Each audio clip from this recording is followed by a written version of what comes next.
आज आममानकर केवल नुहति ओडिशावासी प्रियतम नेता श्रीयुक्त नवीन पट्टनायक मुंबई अभिमुखे जाइछन्ति चिकित्सा पाई एवं देखिबे जे लोक माने स्वतःस्फूर्त भाव में किभଳି तांकर मनरे जो भावना रही एवं मनरे जेभଳି नवीन बाबू प्रति सम्मान रही श्रद्धा रही भल पाइबा रही आज प्रदर्शित करछन्ति एवं आमर एपरिक देखिए मु देखिली जे एयरपोर्ट रास्ता रे नवीन निवास आगरू दुई जन डिजेबल्ड लोक से माने पूरा तांकु जते रोका जाउछि से किंतु पूरा एयरपोर्ट जाए भी पछरे पछरे पछरे पछरे आसुछन्ति तेणु एथुर देखिबे जे विभिन्न दल मत वर्ण निर्विशेष नवीन जी को लोक माने भल पाती से भल पाइबाटा आज प्रदर्शित करछन्ति एवं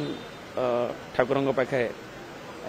प्रार्थना करिसेंति जे से शिव शीघ्र केमती चली आसतु सुस्थ हो संपूर्ण सुस्थ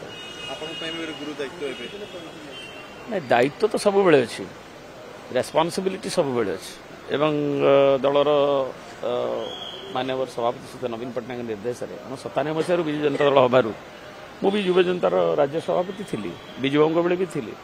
सांगठनिक दायित्व हो मंत्री पद हो विभिन्न कार्यक्रम विभिन्न समय जहाँ देइछन्ति मु चेष्टा करिछि निष्ठार सहित तांकरी मार्गदर्शन रे लोकंक पई एवं काम करिबा पई तेणु दायित्व गुरु दायित्व केवल मत एका नुहे समष्टिगत भाव में समस्त को लेकिन सामूहिक भाव में पीएससी कमिटी अच्छी आमर कर्मकर्ता माने अच्छे राज्य जिला ठू नहीं समस्त को लेकिन समन्वय रखिकी करने से न्यस्त करछन्ति एवं से भी से निजे भी आसबे तेणु अतीत भी करते से दायित्व भी चेष्टा करी सठिक भाव में निर्वाह कर।